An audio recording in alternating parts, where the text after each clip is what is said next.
Hello everyone, welcome to class Gyan. आज हम लोग बात करेंगे वर्बल रीजनिंग में कॉज एंड इफेक्ट के बारे में।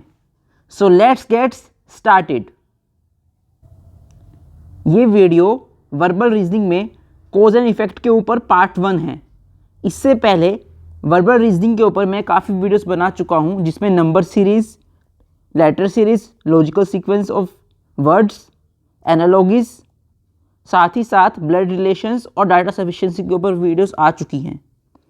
तो इस वीडियो को देखने से पहले मैं आपको रिकमेंड करूंगा कि आप उस वीडियो को भी ज़रूर देख लें, ताकि आपके जो बेसिक्स हैं वो क्लियर हो जाएं, और चैनल को सब्सक्राइब कर ले ताकि आने वाली वीडियोस की नोटिफिकेशन आपको जल्द से जल्द मिल पाए। तो बात करते हैं कॉज एंड इफेक्ट की। कॉज एंड इफेक्ट का इंट्रोडक्शन के बारे में पहले बात करते हैं। Introduction to cause and effect. तो कॉज एंड इफेक्ट का क्या मतलब होता है, आप सिंपली इसका मीनिंग जानते हैं, पर वर्बल रीजनिंग में ये कैसे पूछा जाता है, ये एक बहुत ही इंपॉर्टेंट टॉपिक है। Cause and effect is important and interesting section of the verbal reasoning, और मोस्टली लोग कॉज एंड इफेक्ट के रिलेटेड क्वेश्चंस को इजीली सोल्व कर पाते हैं अगर उन्होंने इसके बारे में पहले थोड़ा सा भी जानकारी रखते हैं तो। इसलिए मैंने इसके ऊपर वीडियो बनाई। अगर आप वीडियो देखते हैं, it is more than enough for you to crack the questions in the reasoning section on cause and effect. तो कॉज का मतलब क्या होता है? कॉज इज द रीजन, ये याद रखें, cause is the reason of event that has occurred. जो इवेंट अकर हो चुका है, दैट हैज अकर्ड, कॉज उसका रीजन होता है, उसका कारण होता है। तो कॉज क्या होता है? रीजन।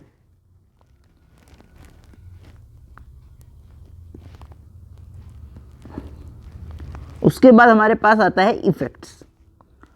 इफेक्ट्स क्या होते हैं? Are the outcomes of cause, मतलब are the outcomes of reasons. जो हमारे पास रिजल्ट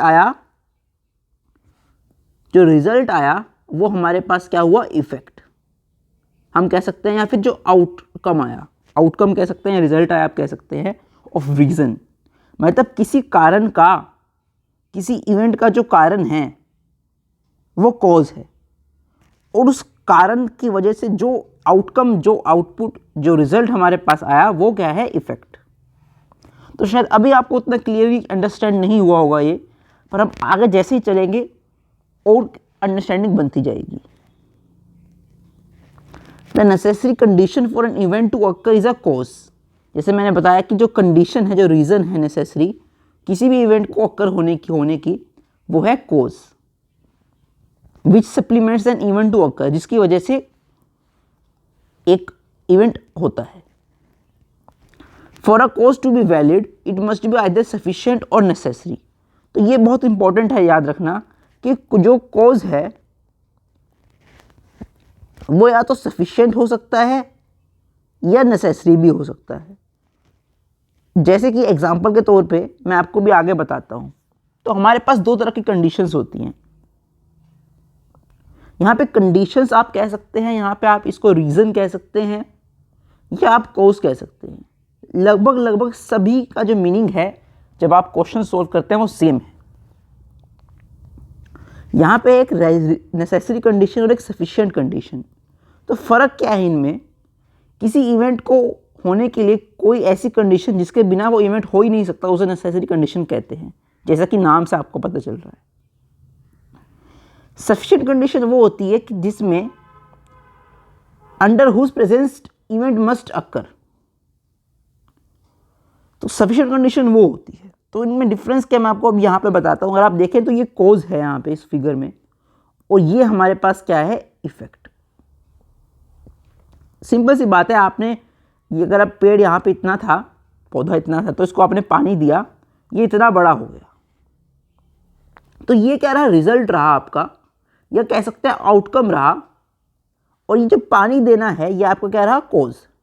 ये आपकी कंडीशन थी, आपने पानी दिया तो ही ये हुआ, या फिर इसे हम कह सकते हैं आपका रीज़न रहा। तो रीज़न, कंडीशन, कॉज सब एक ही चीज़ है, और रिजल्ट और आउटकम वो इफेक्ट है। तो ये आप समझ सकते हैं यहाँ पे इसका मतलब क्या है। इसमें एक और चीज़ है जो मैं एक एग्जाम्पल के थ्रू आपको समझा सकता हूँ, वो ये है कि मान लीजिए आपसे पूछा जाए for a life to exist on earth we require, सीधी सी बात है, अर्थ पे लाइफ एग्जिस्ट अगर है तो किस लिए है? हमें पानी भी, हमें हवा चाहिए, पानी चाहिए, खाना चाहिए, एयर वाटर फूड। तो condition A B C together make sufficient conditions for a life to exist on earth. जब ये तीनों होंगी तभी कहीं जाके लाइफ एग्जिस्ट कर सकती है। हमें पानी भी चाहिए, एयर भी चाहिए, फूड भी चाहिए, तीनों चीज़ें चाहिए। किसी से एक से भी हम ये नहीं कह सकते कि इसके बिना बैलेंस हो पाएगा। बट अगर हम इंडिविजुअली कहें तो they are also necessary condition for life to exist on earth. इसका मतलब क्या है कि एयर भी एक ज़रूरी चीज़ है, वाटर भी ज़रूरी चीज़ है, फूड भी ज़रूरी चीज़ है। इसका मतलब ये है कि हम कह सकते हैं there may be more than one necessary condition for occurrence of an event. जो हमारा अकरेंस ऑफ इवेंट है वो है life to exist on earth, and all those necessary conditions must be included in sufficient conditions. तो यहां पे पता चलता है कि तीनों की तीनों ही इंपॉर्टेंट है। मेन बात कहना क्या है, मान लीजिए आपके पास एक इवेंट है, आप उस इवेंट को ई मान लेते हैं, हम लोग इवेंट को ई मान रहे हैं, या फिर हम कह सकते हैं कि ई इवेंट जो हमारे पास है उसमें ए बी सी डी काफ़ी सारे जो कारण हैं, उन कारणों की वजह से ही ऐसे इफेक्ट्स आएंगे जिससे कि इवेंट अक्कर हो पा रहा है। तो ज़रूरी नहीं है कि सबके सब इक्वल इंपॉर्टेंस हो। जैसे कि यहाँ पे हम इसमें आप क्या इंपॉर्टेंस देंगे? अगर आप इसमें देखें तो इसमें सनलाइट भी चाहिए, खाली वाटर तो चाहिए नहीं, सनलाइट भी चाहिए और भी कई चीज़ें चाहिए एक पौधे को बड़ा होने के लिए। पर वन ऑफ द कंडीशन क्या है कि वाटर मिले। तो अगर वो भी कोज है वहाँ पे, वो भी कंडीशन है वहाँ पे, तो भी उसको हम आंसर मानेंगे, तो वो भी आंसर की लिस्ट में आता है। तो हमें ये एज्यूम नहीं करना इतना कि ये फुलफिल कंडीशन नहीं है। अगर कंडीशन है तो आपका वो आंसर है, इसका मतलब। खैर, क्वेश्चंस पे जब हम जाएंगे तब ये थोड़ा और क्लियर अंडरस्टैंडिंग में आएगा। अब बात करते हैं कि कॉज एंड इफेक्ट पे क्वेश्चंस कैसे बनते हैं, क्योंकि यही हमारा मेन चीज़ है कि जब एग्ज़ाम में पेपर में क्वेश्चन आएंगे तो उनका फॉर्मेट क्या होने वाला है वो हमें पता होना चाहिए। अगर वो हमें नहीं पता है तो हम आंसर नहीं निकाल पाएंगे सही ढंग से। सो जो cause and effect reasoning questions होते हैं वो दो स्टेटमेंट्स उनमें होती है, 1 and 2। These statements may have cause and effect relationship, can be the effects of same or independent causes, or maybe the independent causes without having any relationship। अब इसका क्या मतलब हुआ? ये बहुत इंपॉर्टेंट चीज़ है, क्योंकि कहीं ना कहीं लोग इसमें थोड़े बहुत काफ़ी मार्क्स अपने आप अपनी गलती की वजह से कम लेके आ पाते हैं। इसीलिए इस लाइन को समझना बहुत ज़रूरी है। तो जो स्टेटमेंट्स हैं उनमें या तो कॉज एंड इफेक्ट के बीच में एक रिलेशनशिप हो सकती है। रिलेशनशिप होने का मतलब क्या है कि जैसे कि मैंने बताया कि पानी दिया, पौधा बड़ा हो गया, तो रिलेशनशिप है। एक हो सकता है कि जो इफ़ेक्ट्स हैं वो सेम कोज की वजह से हो, मतलब कंडीशन तो सेम है। मैं या फिर इसको और सही ढंग से लिखूं तो जो कोज है, कोज का हो या कंडीशन को हो, एक ही बात है। कोज है, उससे काफ़ी सारे इफ़ेक्ट्स आ रहे हैं। तो जो इफ़ेक्ट्स हैं वो सेम कोज से भी हो सकते हैं और इंडिपेंडेंट कोज से भी हो सकते हैं। मतलब यहाँ पे इसको अगर हम समझें तो मान लीजिए सी कोज है, उससे इफ़ेक्ट 1 आ रहा है, C2 है तो C2 से E2 इफेक्ट आ रहा है, ऐसे C1 से E1। तो इसका मतलब क्या है कि अलग अलग इंडिपेंडेंट कोसेस से भी सेम इफेक्ट्स आ सकते हैं और सेम कोज से भी काफ़ी सारे इफेक्ट्स आ सकते हैं। तो ये भी हो सकता है कि may be the independent causes without having any relationship, मतलब काफ़ी सारे कारण हैं पर रिलेशनशिप तो उनके बीच में कोई भी नहीं हुई। अभी भी इसमें एक डाउट यहाँ पे काफ़ी लोगों को आता है, तो ऐसा क्वेश्चन बनाया ही क्यों, हमें कैसे पता चलेगा? तो वो सिर्फ बेसिक अंडरस्टैंडिंग से ही आपको पता चलेगा। आपको लाइंस अच्छे से रीड करनी है, समझनी है, वोकैबुलरी अच्छी होनी चाहिए वर्बल रीजनिंग के लिए, आप लोग इजीली सॉल्व कर पाएंगे। तो इसलिए आपको क्या करना है, you are required to read both statements carefully and choose the right answer. अब हम बात करते हैं कुछ एक सॉल्व्ड एग्जांपल्स के बारे में कि हम लोग एग्जांपल्स को सॉल्व कैसे करेंगे। In space below each question has two statements 1 and 2 and these statements may be either independent causes, may be the effects of independent causes or common cause. Read both statements carefully and choose the right answer. अब बात करते हैं options की। तो option A क्या कहता है, if statement 1 is the cause. मान लीजिए स्टेटमेंट 1 जो है हमारे पास, एक तो हमारे पास स्टेटमेंट 1 है, स्टेटमेंट 2 है। स्टेटमेंट 1 है वो कोज है और जो स्टेटमेंट 2 है वो क्या है, इफेक्ट। ये कैसे पता चलेगा वो हम आपको क्वेश्चंस में बताएंगे। अभी के लिए अगर आपको ऐसा लगता है कि स्टेटमेंट 1 वाली लाइन आप कारण बता रही है और जो उसका रिजल्ट आया, आउटकम आई उस कारण की, वो इफेक्ट जो है वो स्टेटमेंट 2 में लिखा है, तो आप ये वाला ऑप्शन क्लिक करेंगे। अब बी में क्या है, इसका जस्ट उल्टा है। स्टेटमेंट 2 कोज है और स्टेटमेंट 1 इफेक्ट है। उसके बाद थर्ड जो सी ऑप्शन है हमारा, if both the statements 1 and 2 are independent causes. मान लीजिए दोनों ही स्टेटमेंट्स, स्टेटमेंट 1 और 2 में कोज ही बताया गया है, कोई इफेक्ट किसी स्टेटमेंट में है ही नहीं, कोई रिजल्ट हमें दिया ही नहीं, सिर्फ दोनों कोज बता दिए हैं और दोनों इंडिपेंडेंट है, मतलब एक दूसरे से कोई भी रिलेशन नहीं रखते। हम लिख सकते हैं विदाउट रिलेशनशिप, इंडिपेंडेंट है, तो सी ऑप्शन आएगा। If both statements are effects of some independent causes. अब ये भी एक सही बात है। मान लीजिए हमें यहाँ पे दोनों ही स्टेटमेंट्स इफेक्ट्स बताई जा रही है, दोनों ही में इफेक्ट्स है और किसके हैं, ऑफ सम इंडिपेंडेंट कॉजेस। तो ये अब उल्टा है इससे देखा जाए तो। और एक बार क्वेश्चन आ सकता है कि if both statements are effects of some common cause, मतलब दो लाइनें जो हमें दी गई हैं स्टेटमेंट, दोनों में एक इफेक्ट लिखा हुआ है, अलग अलग इफेक्ट है दोनों में, पर दोनों का जो कॉज है वो सेम ही है। इसका मतलब क्या हुआ, काफी सारे इसके एग्जांपल्स आ सकते हैं। हम लोग अब क्वेश्चंस की तरफ आते हैं ताकि जो बेसिक अंडरस्टैंडिंग है उसके साथ साथ हम लोग क्वेश्चंस भी सॉल्व कर पाए। उससे पहले एक एग्जाम्पल देख लेते हैं। एग्जाम्पल 1 यहां पे बात करते हैं। एग्जाम्पल 1 में the government is passing stronger laws against rape. तो इसमें हम लोग क्या कर सकते हैं कि अगर गवर्नमेंट स्ट्रोंग लॉज पास कर रही है, ये क्या आपको लगता है, ये कहीं ना कहीं कॉज है या इफेक्ट है? कारण तो नहीं दिखता है, ये इफेक्ट लग रहा है, किसी वजह से ये हो रहा है। नेक्स्ट स्टेटमेंट पढ़ते हैं पर पहले, the new government has not been successful in controlling this heinous act for some time now. तो ये हमें बता रहा है कि गवर्नमेंट ये नहीं कर पाई, तो ये हमें लगता है कि ये कारण है।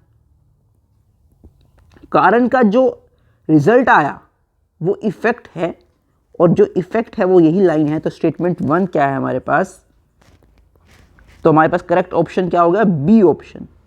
ये आप यहां पे देख सकते हैं, ये बी ऑप्शन हमारे पास करेक्ट हो गया। कैसे पता चला, बी ऑप्शन का यही होता है, statement 2 is cause, statement 1 is effect. तो यही हमारे पास यहां से आंसर आ गया।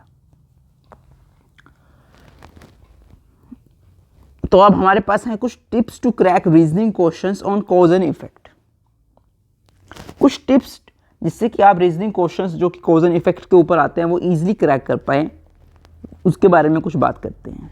तो एक टिप ये है कि जनरली जो स्टेटमेंट्स होती हैं जो पास्ट में हैपन हुई हैं वो कॉज होती हैं। क्यों? क्योंकि वही कारण होंगी। अगर आप रीज़न की बात करते हैं तो वो पहले ही हुआ होगा, तो वो पास्ट में ही आएगा हमेशा। हमेशा नहीं, पर हाँ मोस्टली वो पास्ट में ही आएगा। और जो स्टेटमेंट्स होंगी प्रेजेंट में, वो क्या होंगी, इफेक्ट। क्योंकि वो इफेक्ट, वो रिजल्ट है।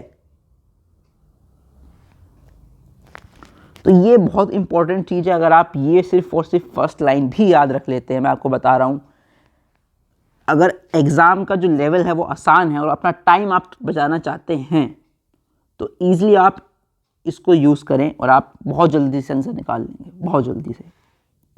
बट फिर भी मैं कहता हूँ 10 सेकंड 15 सेकंड और रीडिंग में दे उस लाइन को, तो थोड़ा और अच्छा लगेगा आपको भी आंसर देने में।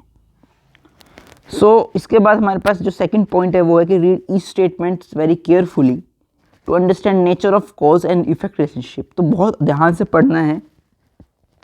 थर्ड में है do not try to force fit the statements into a cause and effect relationship as they could be the effects of common cause और टू इंडिपेंडेंट कॉजेज। तो हमेशा यही नहीं सोचना है कि मतलब स्टेटमेंट 1 अगर कॉज है तो स्टेटमेंट 2 भी इफेक्ट ही होगी। ऐसा नहीं है, जरूरी नहीं है। वो हो सकता है वो भी कॉज ही हो सकता है आप पहले में गलत हो वो इफेक्ट हो, और दोनों ही इफेक्ट हो। तो ये मत सोचें कि मेरे को तो बस ये प्रूव ही करना है कि ये कॉज और ये इफेक्ट है। वो ये जो चीज़ होती है काफ़ी लोग करते हैं, और वही लोग करते हैं जिनकी प्रैक्टिस नहीं होती है। वो लोग इसी में लगे रहते हैं कि भाई एक स्टेटमेंट कॉज है, एक स्टेटमेंट इफेक्ट है, वो इसी को उन्हें प्रूव करने में लगे रहते हैं पेपर में। और जब उन्हें वो बात समझ में नहीं आती, क्योंकि इसमें आपको अपनी वोकैबुलरी अच्छी रखनी है, रीडिंग की अच्छी रखनी है, तो जब आप वहाँ पे सेटिस्फाइड नहीं होगे अपने आंसर जो आपने सोचा है, तो वहाँ पे काफ़ी टाइम आप ले लोगे। और जहाँ पे अगर आप एक पेपर में 30 क्वेश्चन अगर आ रहे हैं रीजनिंग में, वो भी वर्बल रीजनिंग में मान लीजिए, तो अगर आप 30 मिनट भी लगा रहे हैं उसमें, तो मैं समझता हूँ कि आप कोई बहुत बड़ी चीज़ नहीं कर रहे हो, आप बल्कि आपको उसको और सुधार सकते हो। 30 क्वेश्चन वर्बल रीजनिंग में 30 मिनट नहीं लेने चाहिए आपके पर क्वेश्चन। भले ही अगर आपको 1 मिनट मिल रहा है तो भी मत लो, इसमें से टाइम बचाओ। 20 मिनट लगाओ, 25 मिनट लगाओ, जितना टाइम बचता है 30 में से उतना लगाओ। वो 5-10 जो मिनट यहाँ बचेंगे वो आप आराम से एप्टीट्यूड में ले सकते हो, जिसमें आपके पास आपको सोल्व करना होगा। अगर आप वहाँ पे बहुत टाइम ले लेते हो तो कहीं ना कहीं सारा पेपर आप सोल्व भी नहीं कर पाओगे, क्योंकि बहुत लिमिटेड टाइम होता है।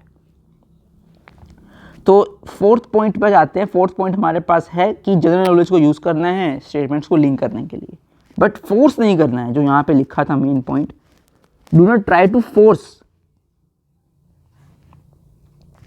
तो अब डायरेक्ट हम लोग अपने क्वेश्चंस की तरफ आते हैं, स्टेटमेंट्स की तरफ आते हैं, उसमें देखते हैं कि हम लोग क्या समझ सकते हैं। तो इस क्वेश्चन में हमें क्या कहा गया है देखते हैं। स्टेटमेंट्स हमें दी गई है फर्स्ट और सेकंड स्टेटमेंट। फर्स्ट स्टेटमेंट में हमें बताया गया है कि there is a possibility of a snowfall in next week. तो अगले वीक में स्नोफॉल की पॉसिबिलिटी है होने की। और अगली स्टेटमेंट है हमारे पास, the handloom industries have increase their production by 40%। तो हैंडलूम इंडस्ट्री ने 40% उन्होंने अपनी प्रोडक्शन बढ़ा दी है। तो यहाँ पे सिंपली अगर हम देखें, स्टेटमेंट 1 में हमें बताया गया कि स्नोफॉल होगी, स्टेटमेंट 2 में कहा गया कि प्रोडक्शन बढ़ा दी गई है। तो प्रोडक्शन बढ़ाना क्या कॉज है या रिजल्ट है? प्रोडक्शन बनाना कहीं ना कहीं रिजल्ट है, मतलब इफेक्ट है। कारण क्या है बढ़ाने का? क्योंकि स्नोफॉल आने वाली है। स्नोफॉल तो कभी भी रिजल्ट नहीं हो सकती, क्योंकि स्नोफॉल जब आएगी वो तो एक तरीके से प्रेडिक्शन है, कोई रोक नहीं सकता उसे। तो स्नोफॉल का मतलब ये है कि वो कंडीशन है, या फिर हम कह सकते हैं कॉज है। तो यहां पे हमारे पास जो आंसर बनता है वो ये है कि स्टेटमेंट 1 क्या है? कॉज। और स्टेटमेंट 2 क्या है? इफेक्ट। तो स्टेटमेंट 2 इफेक्ट ये हमारे पास आता है, स्टेटमेंट 2 इफेक्ट और स्टेटमेंट 1 कॉज। तो ये ऑप्शंस में ए बी सी डी ई में B is the right option यहाँ पे आ गया ये। तो अगर हम आंसर में देखें तो बी आंसर सही है। The possibility of snowfall in coming week will increase the need and use of woollen wear.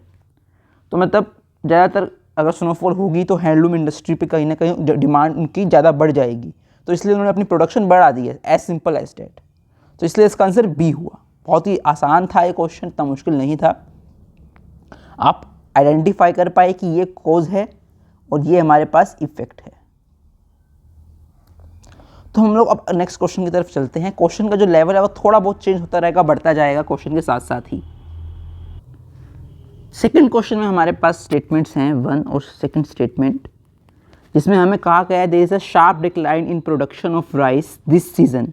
तो मतलब इस सीज़न में कहीं ना कहीं बहुत ज़्यादा राइस की प्रोडक्शन में गिरावट आएगी। The government has decided to increase the import of rice. तो गवर्नमेंट ने ये फैसला ले लिया है कि वो राइस को इम्पोर्ट करेगी। अब कहीं ना कहीं आप ध्यान से देखें तो इस क्वेश्चन को बहुत आसानी से आप सोल्व कर सकते हैं। ध्यान से आपको दिख ही रहा है कि जो इस सीज़न में बताया गया है कि प्रोडक्शन कम होगी, तो इसलिए गवर्नमेंट ने किया है। तो रिज़ल्ट क्या किया है गवर्नमेंट ने कि वो इम्पोर्ट करेगी। इसका कारण क्या रहा? Decline in the production of rice. तो ये कॉज है हमारे पास। Statement 1 is cause, statement 2 is effect. तो ये हमारे पास आंसर अगर हम देखें तो A, B, C, D, E, B is right answer. अगर हम देखें तो ये हमारे पास राइट आंसर आ गया। अगर हम लोग ऑप्शंस में भी देखें तो ऑप्शन बी में आंसर बी है, और sharp decline in rice production is bound to reduce the availability of rice, so the government has to import the rice, और इसलिए मार्केट में राइस की जो अवेलेबिलिटी है वो बनी रही। तो ये भी आप देख सकते हैं बहुत आसानी से आपने सॉल्व कर लिया। नेक्स्ट क्वेश्चन की तरफ हम लोग चलते हैं, जो कि है थर्ड क्वेश्चन। थर्ड क्वेश्चन में हमें क्या बताया गया है? इसमें भी हमारे पास स्टेटमेंट्स हैं 1 और 2। Tom studies in standard 5, Tom failed in standard 5। अब इस क्वेश्चन में हमें समझ में नहीं आ रहा है कि इनका मतलब क्या हुआ। एक में तो आप कह रहे हैं कि वो 5th क्लास में पढ़ता है, और ये लिखा है कि वो फेल भी हो गया। तो अगर वो पढ़ता है तो ये कहीं ना कहीं कोई भी रीज़न नहीं बना उसके फेल होने का। आप समझ पा रहे हैं? या तो ये लिखा होता कि वो पढ़ाई नहीं करता है, पर ऐसा कुछ भी नहीं लिखा है। आपको एज्यूम नहीं करना है। इसका मतलब सिर्फ इतना ही है कि या तो ये दोनों कॉज हैं, दोनों इफेक्ट है। अगर आप देखें तो ये दोनों आपको इफेक्ट लगेंगे। ध्यान से, ये भी इफेक्ट है क्योंकि रीज़न तो नहीं हुआ, ये इफेक्ट है, ये रिजल्ट है। दोनों के दोनों वो पढ़ता है, ये भी इफेक्ट ही है। और इन दोनों का ही जो कॉज है वो क्या है? कॉज 1 और कॉज 2, मतलब दो अलग अलग कारण हुए। वो स्टैंडर्ड 5th में पढ़ता है, उसका एक अलग कारण है, वो फेल हो उसका अलग कारण है। तो क्या यहाँ पे हम कह सकते हैं? Independent cause, independent causes. तो पहली दोनों स्टेटमेंट इसके आंसर नहीं है। Both statements are independent causes, ये भी ऑप्शन नहीं है। Are effects of some common cause, नहीं। ये जो स्टेटमेंट है ये क्यों ऑप्शन, अगर हम यहाँ पे A, B, C, D, E 3 option लें तो जो ये लाइन है ये क्या कह रही है कि सेम कारण की वजह से ये इफेक्ट्स हुए, पर ऐसा पॉसिबल ही नहीं है। जस्टिफाई को स्टेटमेंट ही नहीं करती। अगर वो पढ़ रहा है तो वो फेल कैसे हो गया? तो ये तो कोई बात नहीं बनती कहने के लिए। तो जो आंसर है वो हमारे पास है C option. Both statements are effects of independent causes. तो सी हमारा आंसर यहां से हो गया। सी ही हमारा आंसर है। इसमें हम कह सकते हैं कि statements are not related to each other. Tom studies in standard 5 as he would have pass the standard 4th, and there can be many reasons that he failed in standard 5। तो ये एक रीज़न हो सकता है कि वो इसलिए 5th standard में पढ़ रहा है क्योंकि उसने 4th स्टैंडर्ड पास कर लिया। एक उसका ये हो सकता है। तो मल्टीपल हो सकते हैं, वो कोई रीज़न मैं नहीं बता रहा हूँ, पर मल्टीपल रीजंस हो सकते हैं। ऐसे ही फेल होने के तो बहुत सारे रीजंस हो सकते हैं। So both statements are effects of independent causes. इसका मतलब क्या होता है? हम लोगों ने कह दिया कि है तो दोनों इफेक्ट्स, ये दोनों ही हैं इफेक्ट्स, पर जो उनका कारण था, ये जो रिजल्ट हमारे पास आया, जो इफेक्ट आया, उसका कारण इंडिपेंडेंट है। दोनों अलग अलग कारण हैं, सेम कारण नहीं है। तो ये हम लोगों ने इसमें आंसर बताया है। अब 4th क्वेश्चन की तरफ हम लोग चलते हैं। 4th स्टेटमेंट में हमारे पास है स्टेटमेंट 1 और 2। The importance of yoga and exercise is being realised by all sections of the society. तो जो योगा और एक्सरसाइज की जो इम्पोर्टेंस है वो सभी सोसाइटी की जो सेक्शंस हैं, चाहे वो मिडिल एज हैं या फिर और सभी सेक्शंस हैं सोसाइटी के, अब वो उनको उस इम्पोर्टेंस को रियलाइज कर रहे हैं। ये एक स्टेटमेंट ये है। दूसरी स्टेटमेंट ये है कि काफ़ी अवेयरनेस इंक्रीज हो रही है हेल्थ के लिए सोसाइटी में, particularly among the middle age group of people. तो दो लाइनें हैं हमारे पास हैं। तो इसमें हम लोग क्या समझ सकते हैं कि एक तो हम ये कह सकते हैं कि काफ़ी अवेयरनेस बढ़ रही है। तो ये क्या है हुआ? ये इफेक्ट हुआ, ये कारण हुआ। दोनों ही स्टेटमेंट्स काफ़ी हद तक सेम आपको लगती हैं। इसका मतलब कहीं ना कहीं क्वेश्चन थोड़ा ट्रिकी है। पर अगर आप ध्यान से देखें तो importance of yoga is being realised by all, तो इसको स्टेटमेंट को मतलब स्टेटमेंट 1 को हम लोग कहीं ना कहीं रिजल्ट कह सकते हैं। क्यों, आप सुनिए ध्यान से, क्योंकि कहीं ना कहीं अगर आप इस लाइन को पढ़ेंगे तो आपको ये कह रहा है कि आज के टाइम में योगा और एक्सरसाइज काफ़ी बढ़ चुकी है, लोग काफ़ी करने लग गए हैं, तो ये रिजल्ट हुआ। तो जब ये रिजल्ट हुआ हमारे पास ये इफेक्ट हुआ। स्टेटमेंट 2 क्या है? There is an increasing awareness about health in society. तो ये इंक्रीजिंग अवेयरनेस हो रही है सोसाइटी में, ये कारण है, ये कॉज है हमारे पास, जिसकी वजह से एक योगा और एक्सरसाइज की जो इंपॉर्टेंस है वो बढ़ गई है। तो हमारे पास यहाँ पे जो स्टेटमेंट में जो 1 स्टेटमेंट है वो इफेक्ट है, स्टेटमेंट 2 कॉज है। तो राइट आंसर हमारे पास यहाँ से आता है बी ऑप्शन। तो B option is the right option. हम देखें तो B is the right option as awareness about health in society is increasing particularly among middle age group of people. The importance of yoga and exercise is being realized by all sections of the society. तो इस तरीके से हम इसको solve कर पाए। ध्यान से अगर आप चाहें तो आप दोबारा सुन सकते हैं जो मैं बोल रहा था दोबारा पीछे जाके, क्योंकि ये अंडरस्टैंडिंग बननी चाहिए। अगर आप फिर भी समझ में नहीं आया है तो आप मुझे कमेंट सेक्शन में बताएं, मैं आपका जरूर रिप्लाई करूंगा। तो अब लास्ट क्वेश्चन की तरफ चलते हैं हम लोग। 5th क्वेश्चन जो हमारा है, many people in the area are reported to be suffering from malaria. तो जो एरिया है उसमें काफ़ी लोग मलेरिया से सफ़र कर रहे हैं, ऐसा रिपोर्ट्स में आया है। सेकंड स्टेटमेंट क्या है? Private medical practitioners in the area have decided to close their clinics for few days. तो जो प्राइवेट मेडिकल प्रैक्टिशनर्स हैं उन्होंने एरिया में अपनी जो क्लिनिक्स हैं उनको कुछ दिनों के लिए बंद करने का फैसला लिया है। तो ध्यान से अगर आप देखें तो दोनों की दोनों स्टेटमेंट्स कितनी आपको रिलेटेड लगती हैं, इस पे ही आंसर डिपेंड करता है। अगर हम लोग स्टेटमेंट 1 देखते हैं, ये स्टेटमेंट 1 है, ये 2 है। स्टेटमेंट 1 में तो काफ़ी लोगों को मलेरिया होगा, इसके काफ़ी सारे कारण हो सकते हैं, मॉस्किटोज हो सकते हैं, डर्टीनेस हो सकती है, काफ़ी कारण हो सकते हैं, या मलेरिया स्प्रेड हो गया बहुत ज़्यादा एरिया में।